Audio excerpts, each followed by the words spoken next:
Good evening student. Surgeon classes में मैं Manish sir आपका स्वागत करता हूं। जैसा कि हमने लास्ट क्लास में कुछ कॉन्सेप्ट वीडियोस पे बात की थी और उनको हमने देखा था कि हम कॉन्सेप्ट को कैसे याद रखेंगे। आज एक बहुत छोटा सा कॉन्सेप्ट आपका ले रहा हूं। एग्जाम में लगभग इसका क्वेश्चन पूछा ही जाता है, उसी पे मैं बात करना चाहता हूं। देखो, आपका एक चैप्टर है साझेदारी। साझेदारी, पार्टनरशिप, है ना। और इस पार्टनरशिप में एक आपका पोर्शन आता है रेशियोज, मतलब अनुपात। हाँ, ऑलमोस्ट इसका एक क्वेश्चन एग्जाम पेपर में मिलता ही है। और ये क्वेश्चन किस तरीके का आता है और ये हमारा क्वेश्चन किस तरीके से शॉर्ट शॉर्ट सही हो सकता है आपको अनुपात बहुत अच्छे तरीके से आते हैं, लेकिन फिर भी एक बार ये देखेंगे तो आपको बहुत हद तक आपको जानकारी हो जाएगी कि आपको करना कैसे है। देखें, देखो बेटा, जब साझेदारी में नए साझेदार का प्रवेश होता है या साझेदारी फर्म का रीस्ट्रक्चरिंग होता है, अनुपातों का परिवर्तन होता है, या फिर अवकाश होता है या किसी की मृत्यु होती है, तो ऐसी स्थितियों में अनुपातों की बात आती है। सबसे पहले हम बात करेंगे साझेदारी में नए साझेदार का प्रवेश। प्रवेश इसका मतलब है एडमिशन। साझेदारी में नए साझेदार का जब प्रवेश हो तो एडमिशन में किस तरीके के अनुपातों की बात आती है, कैसे करना होता है, उसके लिए मैं कुछ एग्जाम्पल लेता हूं। देखो, एग्जाम्पल फर्स्ट, ए और बी दो साझेदार हैं 3:2 में। सी फर्म में शामिल हो रहा है और उसको 1/6 भाग के लिए फर्म में बतौर साझेदार शामिल किया गया है। तो सर हम कैसे करें?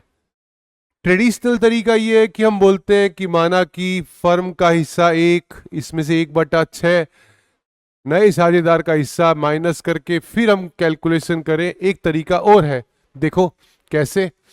ये देखो, मैं यहां लिख देता हूं, ये ए बी 1:2 में थे, अब 3 पार्टनर हो गए ए बी सी। सी 1/6 के लिए आया। देखो, मैं अनुपात को रुपयों में कैलकुलेट करके बताता हूं आपको। 1/6 है ना, इसके आगे मैं 2 जीरो लगा देता हूं। मान लो एक बार के लिए कि फर्म के पास 600 रुपए हैं। अच्छा सर, 1/7 होता तो 1/7 होता तो मैं 700 बोल देता, 1/8 होता तो मैं 800 बोल देता। 1/6 है तो माना कि फर्म के पास 600 रुपए है। पहले 3 2 में बांटते थे, इसका मतलब 360 ए और 240 बी बांट लेता था। 600 रुपए को बांटा है मैंने दोनों के अंदर, है ना। अब 3 पार्टनर हो गए, वापस रुपए में एज इट इज ही रखूंगा सभी क्वेश्चन में। ये लो 600 रुपए, 1/6 100 रुपए कौन ले गया? सी 1/6 ले गया। पीछे कितना बचा? 600 में से 100 लेस करने के बाद 500 बच गया। दोनों में बांट दो, 3 2 में 300 200। ये लो सर, नया रेशियो आ गया ए बी सी का 3:2:1। ये न्यू रेशियो। क्वेश्चन कभी बोले त्याग का अनुपात बताओ, सेक्रीफाइस रेशियो, तो देखो पुराना माइनस नया, 60 रुपए इसका त्याग, 40 इसका त्याग, 3:2। सूचना के अभाव में देखो वही पुराना अनुपात ही क्या बन गया? त्याग का अनुपात बन गया। अच्छा, अब आजकल क्वेश्चनों में ये पूछा जाने लग गया कि बताओ फर्म में, मैंने क्या बोला, फर्म में एक का त्याग कितना है? अच्छा, कितना है? 60। फर्म में रुपए कितने हैं? 600, तो 60/600 यानी 1/10 हो गया। हाँ, ऐसी बातें एग्जाम आजकल पूछने लग गया, तो वो रुपयों में कैलकुलेट करना आपके लिए क्या हो जाएगा? आसान हो जाएगा। अच्छा, दूसरी पोजीशन बनाते हैं, वही ए और बी, वही 3:2, वही सी को शामिल किया कितने भाग के लिए, 1/6। क्वेश्चन तो आगे पढ़ूंगा, बेस कंडीशन वापस मैंने वही लिख दी। अच्छा सर, तो वापस वही काम बेटा, 600 रुपये, 360, 240, वापस 600 रुपये, 1/6 कितना हो गया, 100। अब आगे क्वेश्चन टर्न लेता है कि सी अपना ये हिस्सा ए और बी से लेता है बराबर बराबर। अरे बराबर बराबर को ऐसे भी बोल सकता है, आधा आधा, बराबर बराबर लेता है ना, तो 100 रुपया ही तो है। ए बी से बराबर बराबर लेगा तो 50 ए देगा, 50 बी देगा। ये लीजिए 310, 190, 100।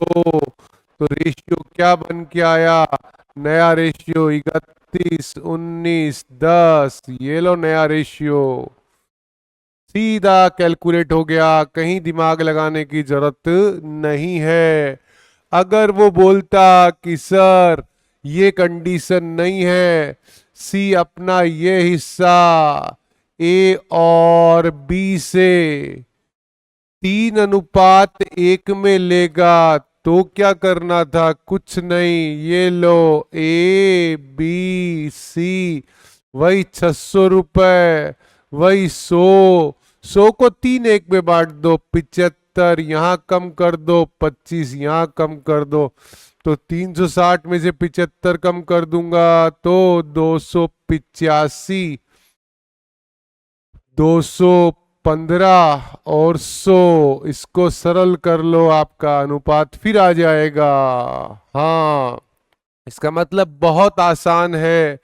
और अगर वो बोलता कि नहीं, सी अपना संपूर्ण हिस्सा ए से लेगा तो 100 रुपए ए में से माइनस कर दो तो नया अनुपात आ जाएगा। अगर वो बोलता सी अपना संपूर्ण हिस्सा बी से प्राप्त करेगा तो वो 100 रुपए बी में से कम कर दो तो भी आपका नया अनुपात आ जाएगा। हाँ, लेकिन कभी कभी क्या होता है, ऐसा क्वेश्चन आ जाता है कि बच्चा देखो 2:1 है, सी को शामिल किया 1/3 के लिए।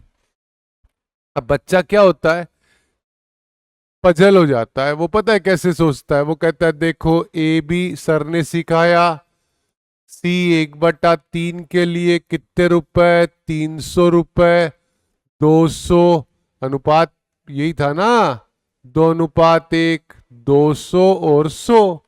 वापस 300 रुपए में से 1/300 ये लेगा। अब बोला सर अब तो 200 रुपए बच गए, 2:1 में बांटूंगा तो वो तो पॉइंटों में आ जाएगा। तो क्या करें सर, पॉइंटों में नहीं लाना हो तो क्या करें, बहुत आसान तरीका है। अगर ऐसा हो कभी तो क्या करना बेटा, इनको जोड़ लेना, 2 और 1 3, उसको 3 से मल्टीप्लाई कर लेना, मतलब 900 रुपए से क्वेश्चन कर लो। ये लो 600, 300, 900 रुपए में से 1/3 कितना, 300, पीछे बच गया 600, बांट दो 2:1 में, 400, 200, अनुपात बन गया 4:2:3। हाँ, तो खुदा ना खास्ता कभी अगर ऐसा हो जाए पॉइंटों में आ रहा हो तो 2 और 1 3 को 3 से मल्टीप्लाई कर दोगे तो एलसीएम इस तरीके का बन जाएगा कि आपका क्वेश्चन कभी गलत नहीं होगा। ये गारंटेड बात है बेटा, बस उसको अप्लाई अच्छी तरीके से करना। कई बार ऐसा भी क्वेश्चन आता है कि सर ए बी 3:2, सी को साझेदारी फर्म में शामिल किया, सी को लेकिन सी का हिस्सा नहीं बताया, बस ये बोला कि ए अपने हिस्से का 1/6, बी अपने हिस्से का 1/5 सी के पक्ष में त्यागते हैं। अच्छा, ए अपने हिस्से का 1/6, बी अपने हिस्से का 1/5, तो सर कैसे करें, सी का तो हिस्सा ही नहीं है। कोई बात नहीं, 3 और 2 5, 500 रुपए से कर लूं क्वेश्चन को, 300, 200, 300 का 1/6, 300 का 1/6 50 ये देगा, 200 का 1/5 40 ये देगा। ये लो 90 रुपए सी के बन गए, ए के 250, बी के 160, सी के 90। ये लो आपका रेशियो आ गया आफ्टर एडमिशन। कितना? आपके सामने है 25:16:9। ये लीजिए बेटा, आपका काम और आसान हो गया। हाँ तो बेटा घबराने वाली बात नहीं है, क्वेश्चन के डेटा को अच्छी तरह समझ लो, आपका रेशियोज का क्वेश्चन कभी गलत नहीं होगा। कई बार ऐसा भी क्वेश्चन आ जाता है कि ए बी सी 4:2:3 का रेशियो है और वो अपना अनुपात बदलना चाहते हैं और फ्यूचर में अनुपात करना चाहते हैं 1:1:1। भविष्य में बराबर का अनुपात करना चाहते हैं, तो त्याग का अनुपात कितना है? वो बहुत आसान है, 4 2 7 और 3 9। लो 900 रुपए, 400, 200, 300, वापस 900 रुपए को इक्वल बांट दो, 300 300 300। ये लो भाई आपके सामने त्याग आ गया। 100 रुपए का त्याग इसने किया, इसका हिस्सा कम हो गया। ये गेन कर रहा है कितने रुपए? 100 रुपए। इस पे फर्क पड़ा ही नहीं, तो पूछेगा बताओ फर्म में ए का त्याग कितना है? देख लो आप, 100 रुपया, फर्म में रुपए कितने? 900। आंसर हो गया 1/9। इतना आसान होता है रुपयों में कैलकुलेशन करना। आप कभी भी गलती नहीं करेंगे, बस आपको कॉन्सेप्ट लाइन पकड़ में आ जाए और बस काम आपका आसान। लो एक सिचुएशन और लेते हैं। ए बी और सी 4:2:3 में साझेदार हैं। ओके, फिर कहा कि सर सी रिटायर हो रहा है या सी की डेथ हो गई और सी का हिस्सा ए और बी बराबर बराबर बांटेंगे।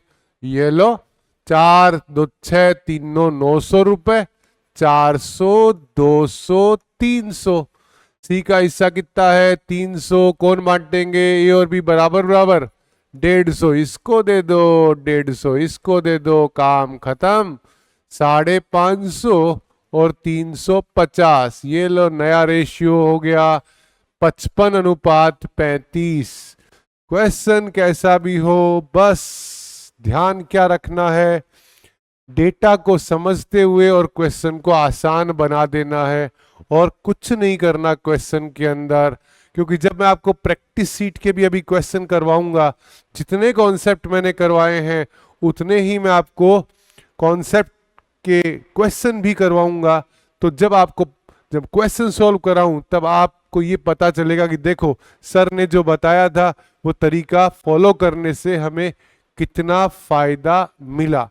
देखो अल्टीमेटली हमारा क्वेश्चन सही होना चाहिए, और अगर हमारे को ऐसा लगता है कि हमारा पुराना रेशियोज का तरीका बहुत अच्छा था तो वो उससे करके देखो, और एक एडिशनली क्रॉस वेरिफिकेशन के लिए साथ में रखो ताकि आपका कॉन्फिडेंस वहां पर ऐसा रहे कि आपका क्वेश्चन गलत ना हो। बस इसके अलावा कुछ नहीं समझना होता, क्वेश्चन की लैंग्वेज समझ के आपको ये डेटा सेट करने होते हैं।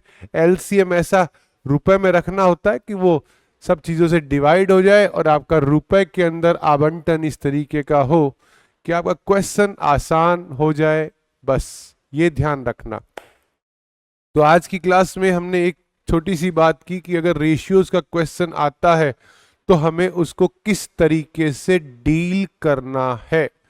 बहुत इंपॉर्टेंट इसलिए भी बन जाता है ये क्योंकि रेशियोज के क्वेश्चन मैथमेटिक्स बेस होते हैं, तो बहुत सारे स्टूडेंट उसको गलत कर लेते हैं।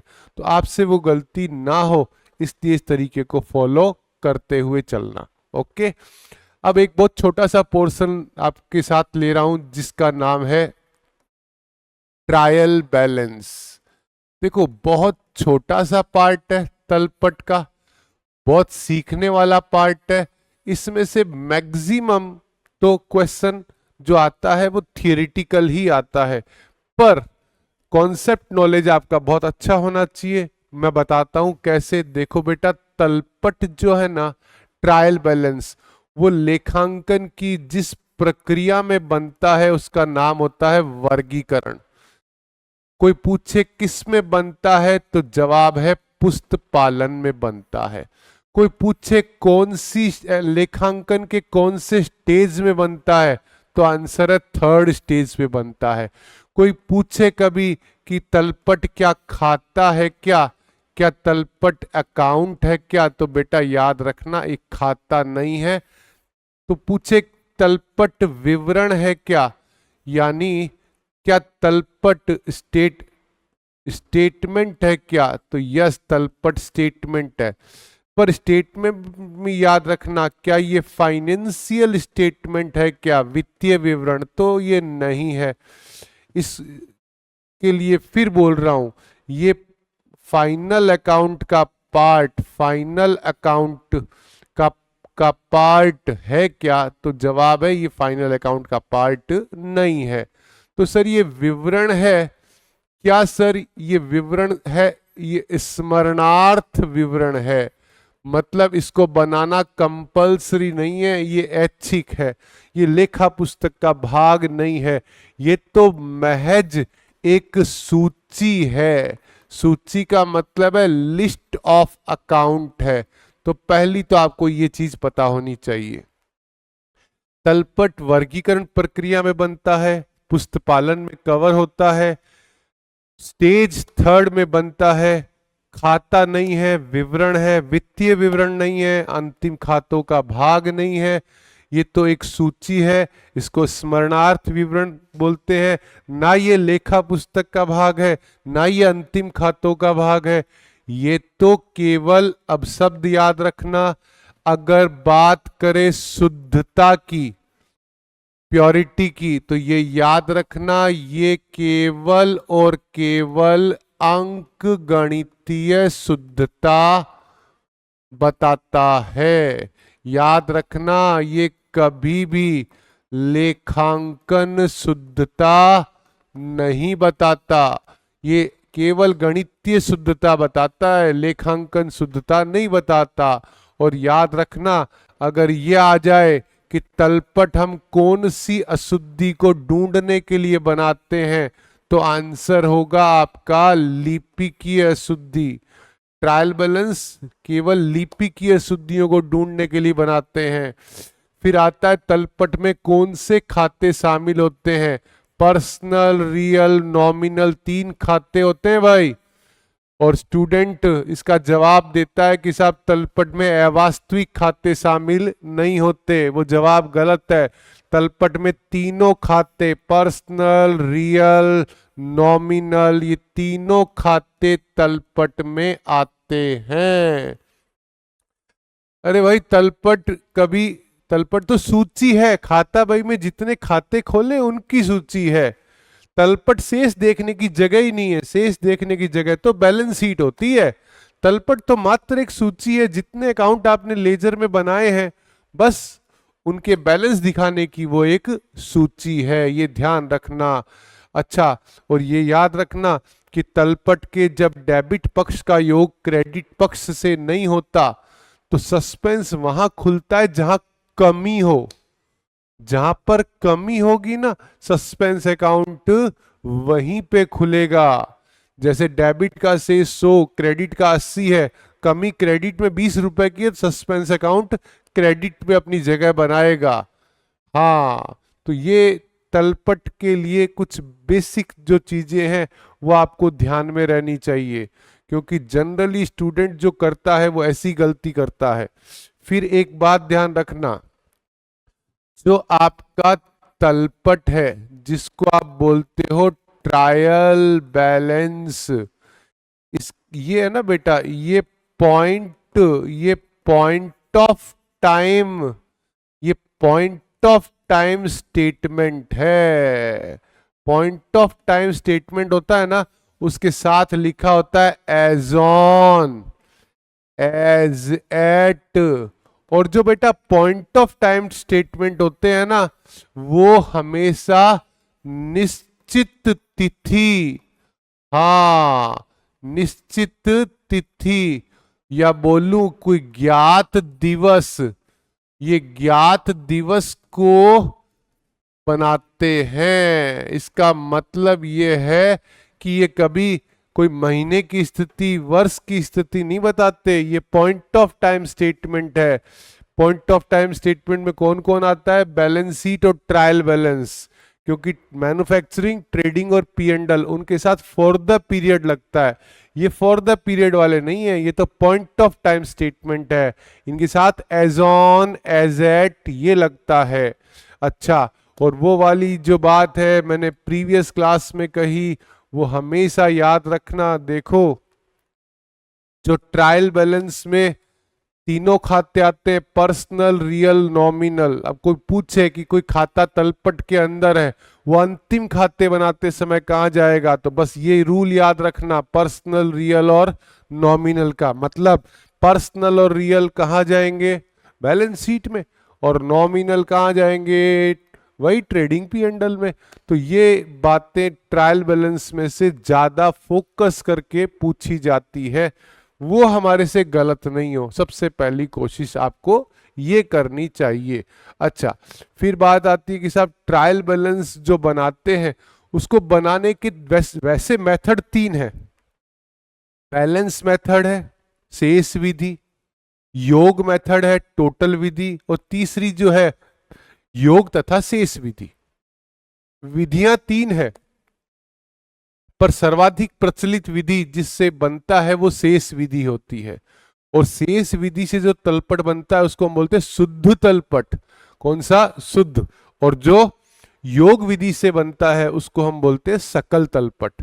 तो ये ट्रायल बैलेंस के कुछ बेसिक जो छोटी छोटी बातें हैं ना, उनको हमें पता होना चाहिए जब हम उसको डिजाइन कर रहे हैं, जब हम उसको बना रहे हैं। इन बेसिक से क्वेश्चन ज्यादा रेज होता है बेटा, ये ध्यान रखना। क्योंकि तलपट ऐसा नहीं है कि तलपट के बारे में ऐसी कोई विशिष्ट बात हो, लेकिन इतनी बातें जो मैंने आपको कही, जैसे मैं फिर बोल देता हूं, जैसे ये यहां से जनरली क्वेश्चन को वो जल्दी पिक करता है और वो क्वेश्चन को इस तरीके से देता है। हालांकि अशुद्धि सुधार का टॉपिक इसके साथ कनेक्टिंग टॉपिक होता है, लेकिन अशुद्धि सुधार में आपने जो सीखा वो उसकी कुछ प्रॉपर्टियां ट्रायल बैलेंस बनाते समय भी काम आती है। जैसे कौन सी अशुद्धि तलपट को प्रभावित नहीं करती? सैद्धांतिक अशुद्धि, यस, क्षतिपूरक अशुद्धि, और कहीं ना कहीं पूर्ण भूल भी नहीं करती है। हाँ, तो ऐसी छोटी छोटी बातें, वो लगेगा आपको कि रेक्टिफिकेशन ऑफ एरर क्वेश्चन है, लेकिन वो सिंपल ट्रायल बैलेंस का क्वेश्चन भी हो सकता है। तो वहां आपको गलती नहीं करनी है, बस ये थोड़ा सा ध्यान रखना। तो आज की क्लास में हमने चर्चा की विशिष्ट बातों की, और वो बातें कौन कौन सी? हाँ, अनुपात कैसे कैलकुलेट करें उसका तरीका मैंने आपको सिखाया। नंबर 2, ट्रायल बैलेंस की थियरी को पिक कैसे करना है और किस तरीके से क्वेश्चन का आंसर देना है, ये मैंने आपको बताया। इसको ध्यान में रखते हुए उसको अटेंड करेंगे बेटा, ठीक है? आज के लिए इतना ही, थैंक यू।